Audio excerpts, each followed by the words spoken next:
आज के इस लेक्चर में हम लोग पढ़ेंगे कि क्लोज लूप कंट्रोल सिस्टम क्या होता है और उसको हम लोग कैसे डिफाइन करते हैं।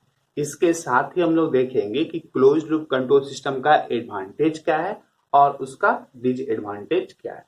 जैसा कि हम पिछले लेक्चर में देखे थे कि ओपन लूप सिस्टम क्या होता है और उसका हम लोग के जनरल लाइफ में क्या एग्जाम्पल है, उसके एडवांटेजेस क्या है और उसके डिसएडवांटेजेस क्या है।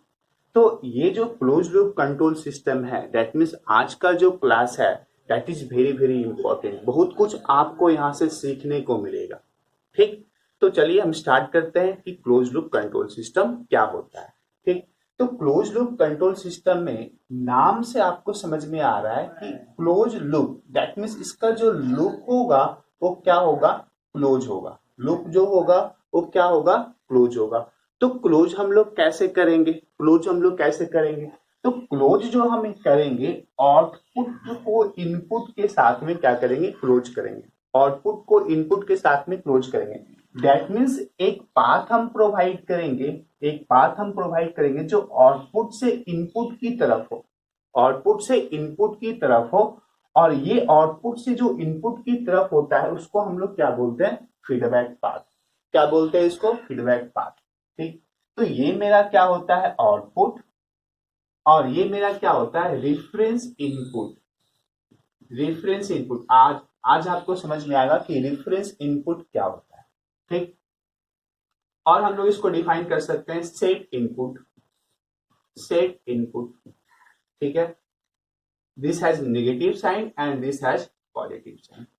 ठीक, तो ये जो मेरा पाथ हम प्रोवाइड किए, फीडबैक पाथ, और अगर हम एरो को फॉलो करें, अगर हम एरो को फॉलो करें तो आपको क्या मिल रहा है, देखिए इस पॉइंट से आपका एरो इस डायरेक्शन में है, इसके बाद सिस्टम से आउटपुट हमको इस डायरेक्शन में मिल रहा है, फिर यहां से आपको इस डायरेक्शन में आपका एरो मिल रहा है। दैट मीन्स ये जो आप पाथ देख रहे हैं ये आपका पाथ क्या है, क्लोज है।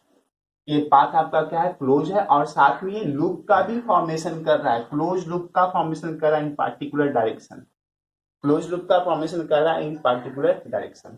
तो इसको अगर हमको डिफाइन करना होगा तो कैसे डिफाइन कर सकते हैं? तो क्लोज लूप कंट्रोल सिस्टम में क्या हम लोग देख रहे हैं कि आउटपुट का डायरेक्टली इफेक्ट हम कहां पे डाल रहे हैं, इनपुट के पास डाल रहे हैं। आउटपुट का डायरेक्टली इफेक्ट हम कहां पे डाल रहे हैं, इनपुट के पास डाल रहे हैं। और इसका जो आउटपुट है, इसका जो आउटपुट है दैट मीन्स, और सिस्टम का जो इनपुट होगा, सिस्टम का जो इनपुट होगा वो कौन से दो क्वांटिटी के ऊपर बेस्ड होगा, पहला रेफरेंस इनपुट और दूसरा आउटपुट। दैट मीन्स अगर हम कंट्रोल एक्शन का अगर हम बात करें या कंट्रोल सिग्नल का बात करें तो कंट्रोल सिग्नल जो बेस्ड होगा वो किसके किसके ऊपर बेस्ड होगा, रेफरेंस इनपुट एंड आउटपुट के ऊपर बेस्ड होगा।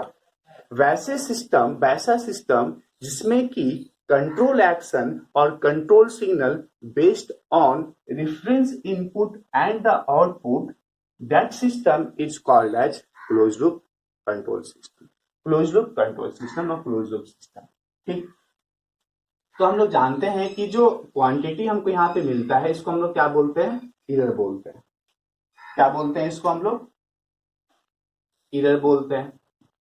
एरर को हम लोग पहले ही बताए थे कि एरर इज इक्वल टू क्या होता है, error is equal to reference input minus output और डिजायर्ड आउटपुट और एक्चुअल आउटपुट।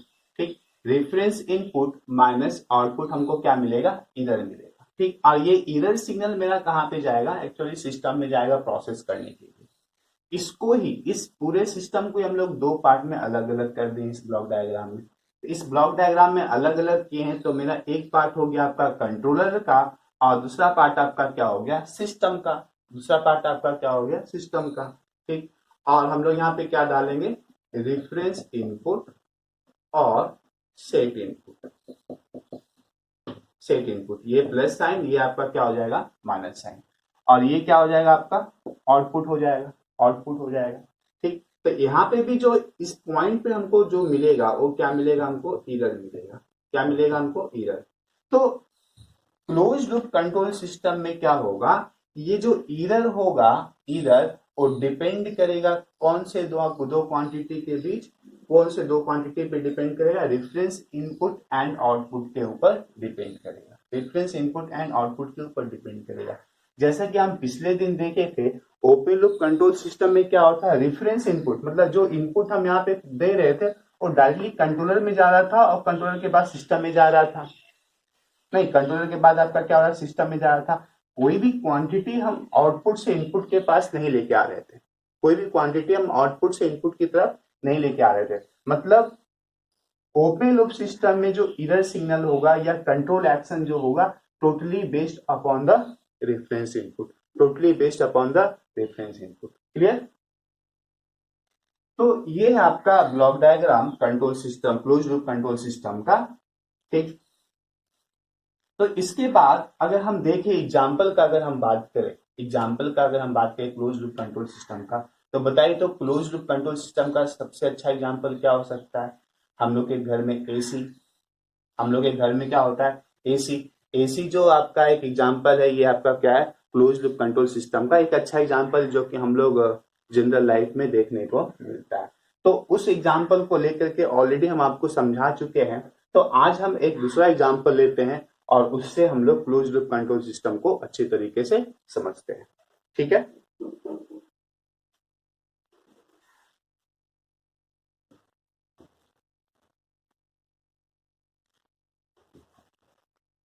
देखिए इधर, अब आपको समझ में आएगा कि रेफरेंस इनपुट क्या होता है और उसके अकॉर्डिंग मेरा आउटपुट कैसे, आउटपुट जो होता है वो हमको क्या मिलना चाहिए, आउटपुट मेरा क्या मिलना चाहिए। ठीक, तो मान लेते हैं कि एक मोटर है, ये सिस्टम आपका क्या है, एक मोटर है, क्या है आपका, मोटर है। अगर मोटर होगा आपके पास तो मोटर के लिए आपको क्या करना होगा, मोटर के लिए आपको क्या करना होगा, इसका स्पीड को कंट्रोल करना होगा, इसका स्पीड को क्या करना होगा, कंट्रोल करना होगा। ठीक, तो अगर हम मोटर का स्पीड कंट्रोल करेंगे इन क्लोज लूप सिस्टम, तो उस केस में जो स्पीड हमको चाहिए, एक्चुअल में जो स्पीड हमको चाहिए वही स्पीड हमको आउटपुट में मिलना चाहिए, मोटर का वही, मोटर उसी स्पीड से रोटेट करना चाहिए।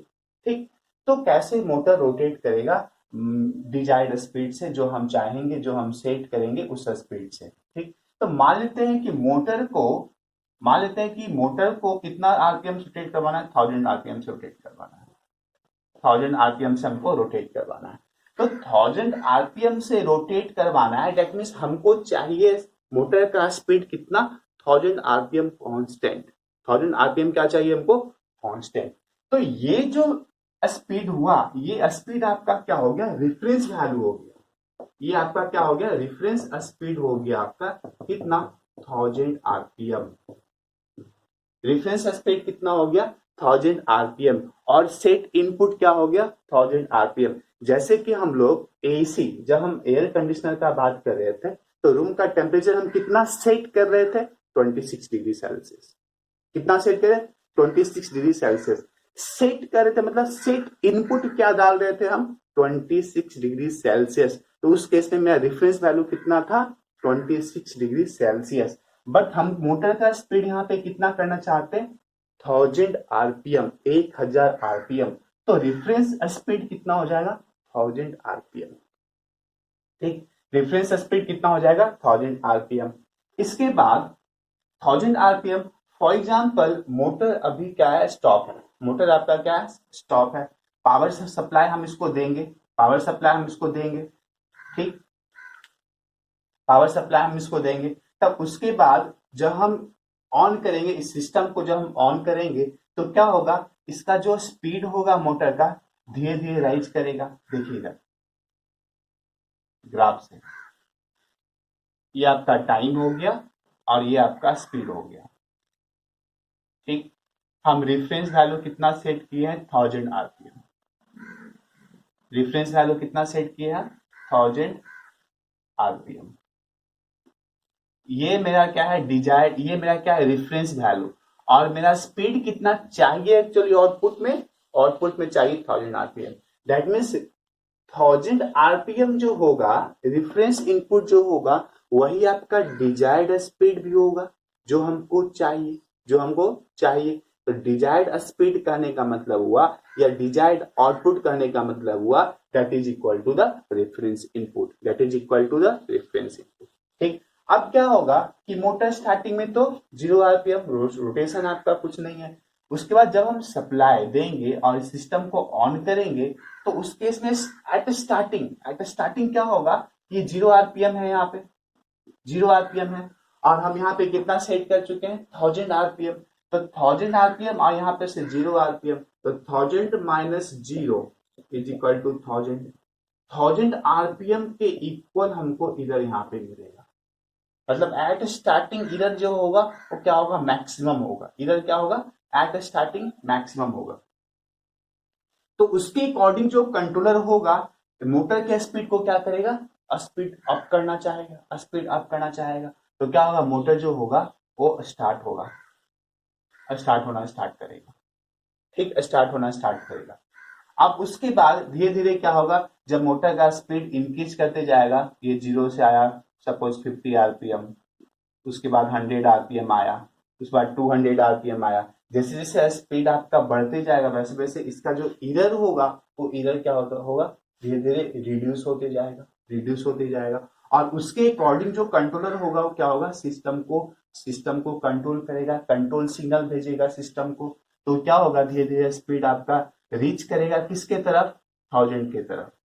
धीरे धीरे रीच करेगा आपका 1000 के तरफ। मान लेते हैं कि आपका धीरे धीरे इस तरीके से आपका रीच कर गया 1000। अब देखिए एग्जैक्टली तो 1000 आरपीएम पे आपका रीच नहीं करेगा। जैसे कि इसका जो आरपीएम है 1000, डॉटेड लाइन जो है आपका 1000 है और ये जो आपका सॉलिड लाइन है मान लेते हैं 999 आरपीएम। तो 1 आरपीएम का इरर हो गया। हो सकता है ये 999 अगर और अच्छा सिस्टम है 999.5 हो जाएगा आरपीएम, और अगर अच्छा सिस्टम होगा 999.8 हो जाएगा आरपीएम, और 999.9 हो जाएगा आरपीएम। तो ये जो हम आरपीएम लिखे हैं, अगर मोटर जो है 999 आरपीएम पे अगर वो कांस्टेंट हो जा रहा है, हमको चाहिए 1000 आरपीएम और 999 पे आपका कांस्टेंट हो जाए, तो इस दोनों के बीच में इरर कितना आ गया, 1 आरपीएम का इरर आ गया। ठीक, सिमिलरली अगर हम इस दोनों का बात करेंगे तो हमको इरर कितना मिलेगा, 0.5 आरपीएम का इरर मिलेगा। सिमिलरली 1000 माइनस दिस करेंगे तो इरर कितना मिलेगा, 0.2 आरपीएम का हमको इरर मिलेगा। तो ये जो हम वैल्यू ऑफ स्पीड लिखे हैं, डिफरेंट स्पीड लिखे हैं, ये कौन डिसाइड करता है, किसके बेसिस के अकॉर्डिंग इरर हमको 1 आरपीएम मिल सकता है और इरर हमको 0.5 आरपीएम मिल सकता है और इरर हमको 0.2, 0.1, 0.001। मतलब ये जो इरर होगा between reference input and the actual output, ये जो इरर होगा कौन डिसाइड करेगा, किसके बेसिस पे इरर आपका जनरेट होगा। तो ये पूरा का पूरा जो बेस्ड होगा वो कौन डिसाइड करेगा, कंट्रोलर डिसाइड करेगा। कंट्रोलर, अगर कंट्रोलर को आप अच्छे से डिजाइन करेंगे, तो इसका जो स्पीड होगा वो क्या होगा, very near to the 1000 RPM. 1000 RPM के क्या होगा, बहुत ही क्लोज होगा। 1000 आरपीएम के क्या होगा, बहुत ही क्लोज होगा। लेकिन अगर आप कंट्रोलर को अच्छे से डिजाइन नहीं किए, तो इस दोनों के बीच में जो इरर होगा वो इरर क्या होगा, बहुत ही ज्यादा होगा। ऐसा भी हो सकता है कि अगर आप कंट्रोलर को प्रॉपर्ली डिजाइन नहीं करेंगे तो क्या होगा कि ये 1000 आरपीएम पे कभी रीच ही नहीं करेगा। 1000 आरपीएम पे कभी रीच ही नहीं करेगा। क्या होगा कि जब हम मोटर को स्टार्ट करेंगे तो मोटर, अगर हम इसको अच्छे से डिजाइन नहीं किए, मोटर स्टार्ट ही नहीं होगा, ऐसे से हो जाएगा, खत्म, स्वाहा। फिर क्या होगा, अगर सपोज और हम अच्छे से डिजाइन करेंगे उसको, अगर अच्छे से डिजाइन करेंगे तो कुछ दूर तक जाएगा, सपोज इस लाइन को मैच किया, उसके बाद क्या हुआ, यहाँ पे जाके खराब हो गया, मतलब उसके बाद हमको मिलेगा ही नहीं आउटपुट। मतलब ये अब सिस्टम का, कंट्रोलर का जो वैल्यू होता है, इसके अंदर बहुत सारा कुछ कांस्टेंट वैल्यू होता है, उस कांस्टेंट वैल्यू को चेंज करना पड़ता है और चेंज करके उसको क्या करना पड़ेगा, डिजाइन करना पड़ता है। और अगर हम सही तरीके से डिजाइन करेंगे तभी सिस्टम जो होगा सही तरीके से रन करेगा। ठीक, तो ऐसा भी हो सकता है कि स्टार्टिंग में ही फेल हो जाए हो सकता है कुछ दूर तक गया, 500 आरपीएम तक गया सही सही, उसके बाद फिर जाकर के फेल हो जाए। हो सकता है यहाँ पे आया फिर जाकर के फेल हो जाए। तो ये जो ग्राफ हम सिंपल सा जो बनाए थे पहले वाला जो ग्राफ, ये इतना सिंपल नहीं है अचीव करना फॉर दिस कंट्रोल सिस्टम।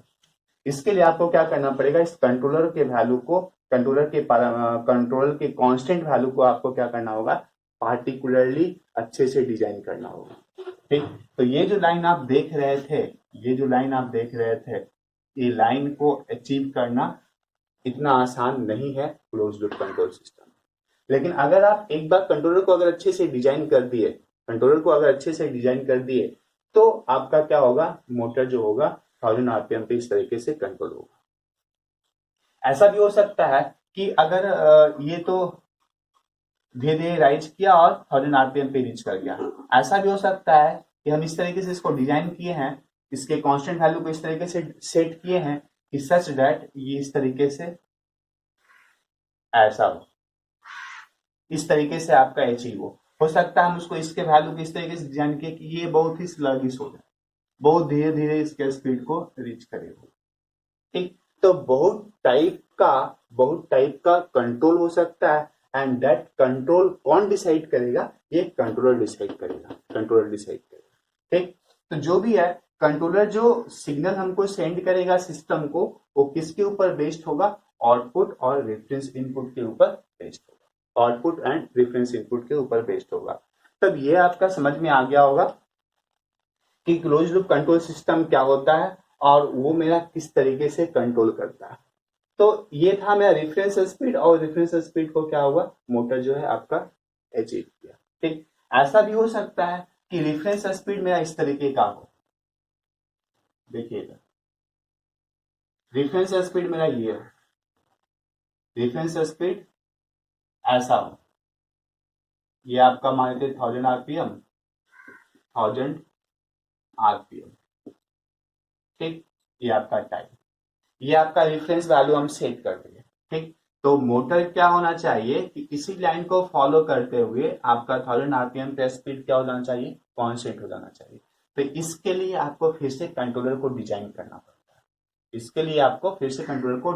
होता है। अगर आप कंट्रोलर को अच्छे तरीके से डिजाइन करेंगे तो मोटर का जो स्पीड होगा वो पार्टिकुलरली इस लाइन को फॉलो करेगा, विथ सम इरर, कुछ ना कुछ इरर तो होगा। ठीक, तो ये आपको समझ में आ गया। अब आप बताइए कि क्लोज लूप कंट्रोल सिस्टम का क्या क्या एग्जाम्पल है अपने लाइफ में, क्या क्या एग्जाम्पल है, कुछ एग्जाम्पल सोचिए दिमाग में क्या हो सकता है। एक तो आपको हम बता दिए एसी एयर कंडीशनर आपका क्या है, क्लोज लूप कंट्रोल सिस्टम का एक अच्छा एग्जाम्पल है। और कोई एग्जाम्पल बताइए क्या हो सकता है हम लोग के जनरल लाइफ में।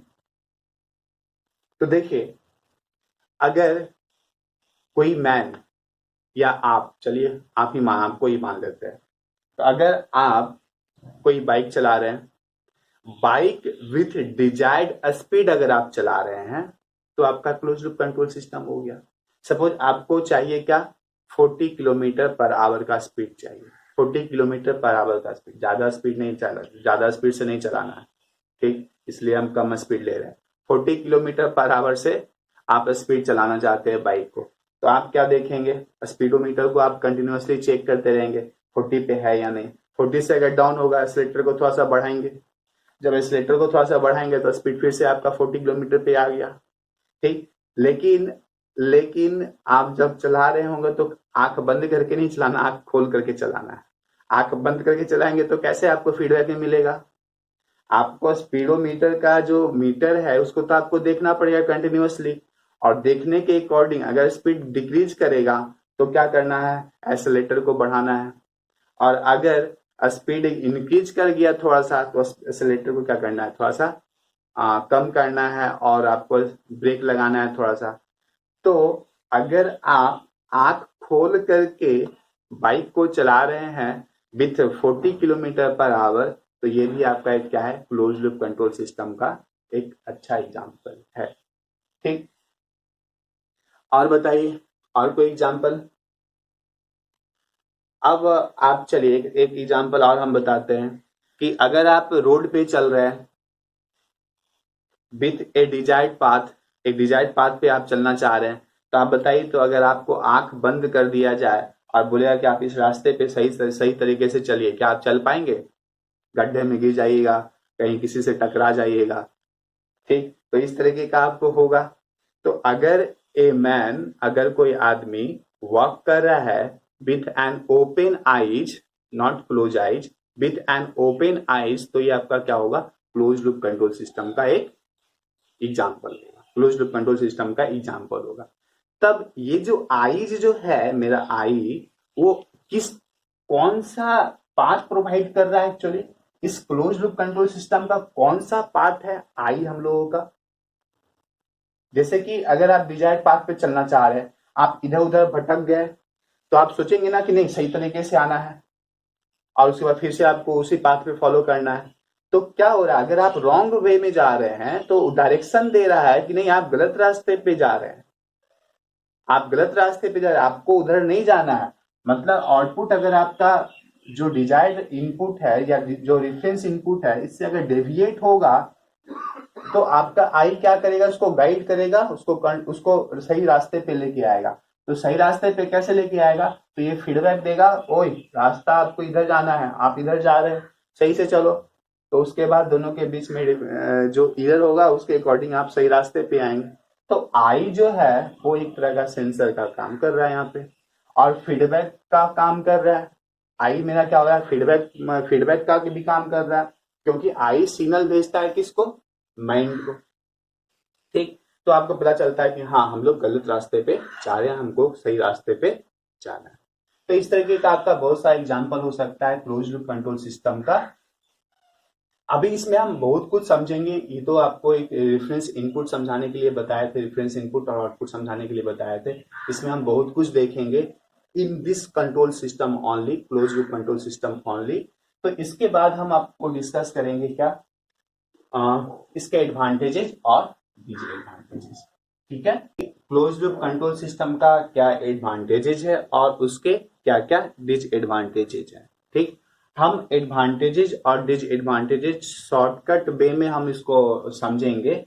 डिटेल एक्सप्लेनेशन हम इसके अगले वीडियो में करेंगे, क्योंकि इसका डिटेल एक्सप्लेनेशन हम उसके लिए बहुत ज्यादा समय चाहिए, और हर एक पॉइंट को समझने के लिए और हर एक पॉइंट का एक्सप्लेनेशन अच्छी तरीके से करने के लिए थोड़ा सा समय लगेगा। ठीक, तो सबसे पहला जो एडवांटेजेस है आपका वो क्या है? Extreme accuracy.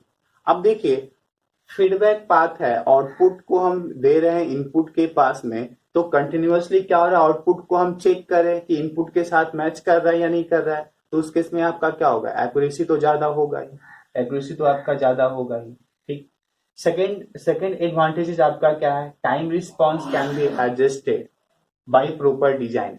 तो हम बताए थे ना, अभी एग्जाम्पल में लेकर के समझाए थे ना, कि अगर कंट्रोलर को अच्छे तरीके से डिजाइन करेंगे, कंट्रोलर को अगर हम अच्छे तरीके से डिजाइन करेंगे, तो उसका जो टाइम रिस्पॉन्स होगा उसको हम क्या कर सकते हैं? कंट्रोल कर सकते हैं। टाइम रिस्पॉन्स को हम इंप्रूव कर सकते हैं। टाइम रिस्पॉन्स को क्या कर सकते हैं? इंप्रूव कर सकते हैं by proper design of the system.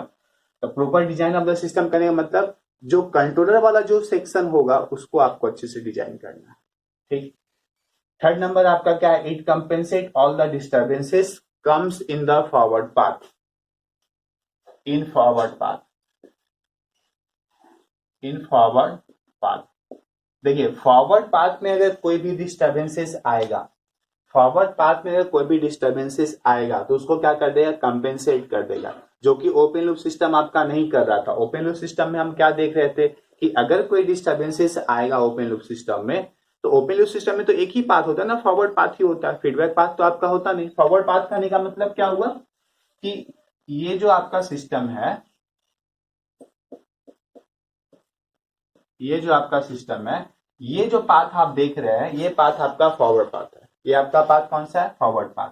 तो अगर इस पाथ में कोई भी डिस्टर्बेंसेस आएगा क्लोज लूप कंट्रोल सिस्टम में, तो उसको क्या कर देगा? वो कंपेंसेट कर देगा। क्या कर देगा? वो कंपेंसेट कर देगा। ठीक, फोर्थ नंबर पॉइंट आपका क्या है? Less sensible to system parameter variation. ठीक, अगर इसका पैरामीटर में वेरिएशन आता है, अगर इसके पैरामीटर में वेरिएशन आएगा, तो क्या कर देगा? उसको उसके लिए लेस सेंसिबल होगा। उसके लिए क्या होगा? लेस सेंसिबल होगा और उसके लिए आउटपुट भी आपका ज्यादा चेंज नहीं करेगा। सेंसिबल का मीनिंग हम पिछले लेक्चर में आपको समझाए थे। मतलब क्या होता है कि अगर हम थोड़ा बहुत चेंज किए, किसी में अगर थोड़ा बहुत चेंज किए, उसका आउटपुट अगर बहुत ज्यादा चेंज हो गया, दैट मीन्स वो हाईली सेंसिबल है। जैसे कि आप जो सेंसिटिव पर्सन लोग जो होते हैं, उसको अगर आप एक तमाचा मारेगा तो 4 तमाचा लगा देंगे, तो उनसे आपको लगना नहीं है, वो बहुत ज्यादा सेंसिबल है, ठीक। तो उसको हम क्या कहेंगे, ज्यादा सेंसिबल या ज्यादा सेंसिटिविटी, ज्यादा सेंसिटिव पर्सन है वो, ठीक। लेकिन ये जो क्लोज लूप कंट्रोल सिस्टम होगा, ये आपका कैसा होगा, लेस सेंसिबल होगा। इसमें अगर थोड़ा बहुत चेंज भी आ जाएगा तो उसके लिए आउटपुट में हमको चेंज नहीं दिखेगा, आउटपुट में हमको चेंज नहीं दिखेगा, ठीक। फिफ्थ नंबर पॉइंट आपका क्या है, transient response and steady state response can be control easily. तो ट्रांजिएंट रिस्पॉन्स और स्टेडी स्टेट रिस्पॉन्स क्या होता है, देखिए जो स्टार्टिंग का जो रिस्पॉन्स होता है आपका, ये जो आपका रिस्पॉन्स होता है, ये स्टार्टिंग वाला जो रिस्पॉन्स होता है वो क्या होता है, ट्रांजिएंट रिस्पॉन्स। और इसके बाद का जो रिस्पॉन्स होता है वो क्या होता है, स्टेडी स्टेट रिस्पॉन्स। तो इस ट्रांजिएंट और स्टेडी स्टेट रिस्पॉन्स को हम लोग क्या कर सकते हैं, कंट्रोल कर सकते हैं in close loop control system, in close loop control system. देखिए इसमें से कुछ पॉइंट ऐसा है जिसको कि बहुत ज्यादा एक्सप्लेनेशन का जरूरत है, इसको हम अगले वीडियो में या जब आप लोग का क्लास पेड जो लोग ज्वाइन करेंगे, वो लोग क्लास अगर ज्वाइन करते हैं तो उनको हम लोग समझाएंगे इस सारे पॉइंट को हम डिटेल से, ठीक। और अगर पॉसिबल हुआ तो हम वीडियो बना देंगे आप लोग के लिए।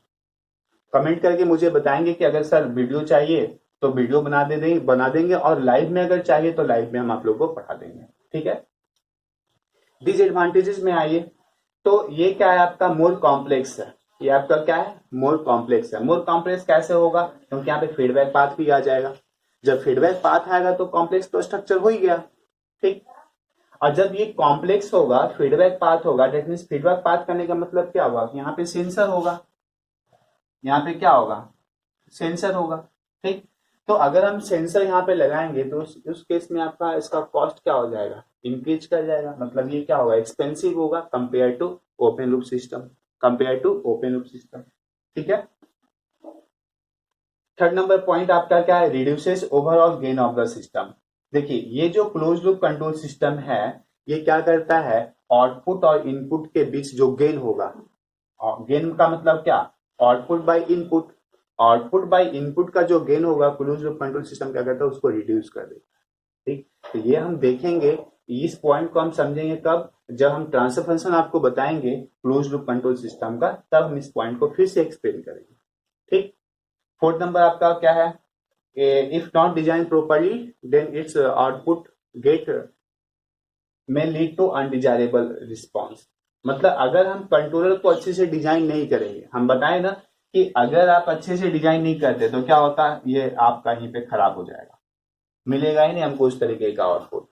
तो ये डिसएडवांटेज है कि अगर आप प्रॉपरली डिजाइन नहीं करते हैं इसके कंट्रोलर को, तो ये क्या होगा, अनडिजायरेबल रिस्पॉन्स देगा, जो हमको रिस्पॉन्स नहीं चाहिए वैसा रिस्पॉन्स हमको ये देगा, ठीक। तो ये कुछ एडवांटेजेस और डिसएडवांटेजेस आपको शॉर्टकट वे में समझ में आया होगा, बट इसका एक्सप्लेनेशन चाहिए, और हम इसको अच्छे से एक्सप्लेन, डिटेल एक्सप्लेन करेंगे फिर से इसको, एडवांटेजेस और डिसएडवांटेजेस को, ठीक। तो आज आप लोग का लास्ट डेमो क्लास था, कंप्लीट हो गया। इसके बाद से आप लोग का क्लास जो होगा चलेगा, और जो लोग ज्वाइन करेंगे उनके लिए, ठीक। बट एक यहाँ पे फ्लेक्सिबिलिटी आप लोग को दे रहे हैं कि सर एडवांटेजेस और डिसएडवांटेज का वीडियो हमको चाहिए, तो पॉसिबल होगा तो आप लोग कमेंट करेंगे, हम आप लोग का वीडियो अलग से बना करके दे देंगे फॉर दिस टॉपिक ओनली। इस टॉपिक के बाद हम स्टार्ट करेंगे आप लोग का ट्रांसफर फंक्शन, ठीक, जो कि बहुत बहुत इंपॉर्टेंट है। ट्रांसफर फंक्शन अगर आप कंट्रोल सिस्टम पढ़ते हैं, हर जगह पे, बहुत जगह पे आपको ट्रांसफर फंक्शन आपका जरूरत पड़ेगा। कंट्रोल सिस्टम में तो सभी सभी चैप्टर में आपको